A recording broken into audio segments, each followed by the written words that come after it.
சுழலும் சரவிளக்கு. ஹாய் குட்டீஸ், இன்னைக்கு நாம அட்டகாசமான ஒரு விளையாட்டு பொருளை செய்ய போறோம். இது விளையாட்டு பொருள் மட்டும் இல்லை, இதை வீட்டில் அலங்கார பொருளாகவும் பயன்படுத்தலாம். அது என்ன பொருள்னு தெரியுமா குட்டீஸ்? அதுதான் சரவிளக்கு. இதோட விலை ரொம்ப அதிகம், ஆனால் எளிமையான முறையில் நாம் செய்ய போகிறோம்.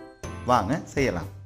இதை செய்ய தேவையான பொருட்கள்: காகித கப், பசை, நூல், ஒட்டும் கலர் டேப் 2, பாசிமணிகள், கத்தரிக்கோல், பாட்டில் மூடி, ரப்பர் பேண்ட், தடித்த ஸ்ட்ரா, இதெல்லாம் வேணும்.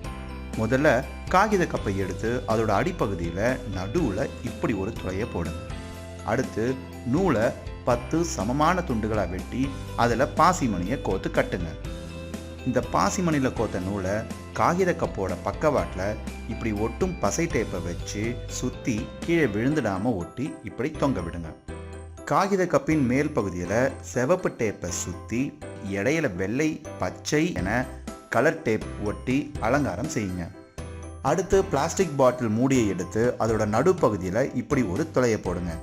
ஏற்கனவே நாம் காகித கப்போட அடிப்பகுதியில் ஒரு துளை போட்டோம்ல, அந்த துளைக்கு நேராக இந்த பாட்டில் மூடியோட துளை இருக்கிற மாதிரி வச்சு மூடியை வைக்கிற இடத்துல இப்படி பசையை தடவி ஒட்டுங்க. ஒட்டிட்டு கொஞ்ச நேரம் பசையை காய வைங்க. பசை நல்லா காஞ்ச அப்புறம் காகித கப்போட பக்கவாட்டில் பச்சை நிற டேப்புக்கு மேலே இப்போ பார்க்குற மாதிரி ஒரு துளை போடுங்க.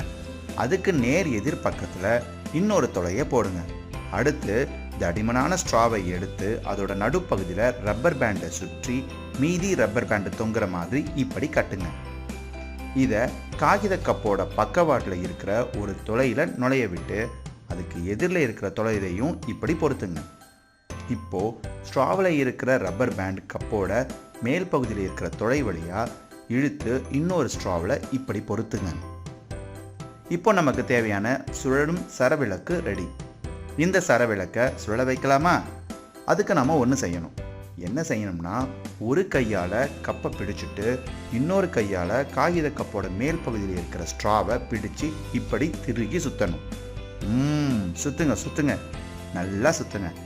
இந்த ரப்பர் பேண்டை நல்லா இறுக்கமாக ஆகுற வரைக்கும் இதை சுற்றலாம். நல்லா இறுக்கமாக திருகின பின்னாடி கப்பை பார்த்தா ரப்பர் பேண்ட் நல்லா முறுக்கேறி இந்த மாதிரி இருக்கும். இந்த முறுக்கேறிய ரப்பர் பேண்டு இப்போ ஒரு ஸ்ப்ரிங் மாதிரி செயல்படுது.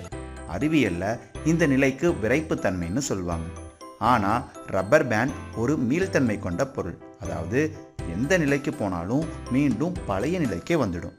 அந்த மாதிரி தான் இப்போ இந்த ரப்பர் பேண்ட் நல்லா திருகப்பட்டு முறுக்கேறி விறைப்புத்தன்மையோட ஆற்றலை பிடிச்சு வச்சிருக்கு.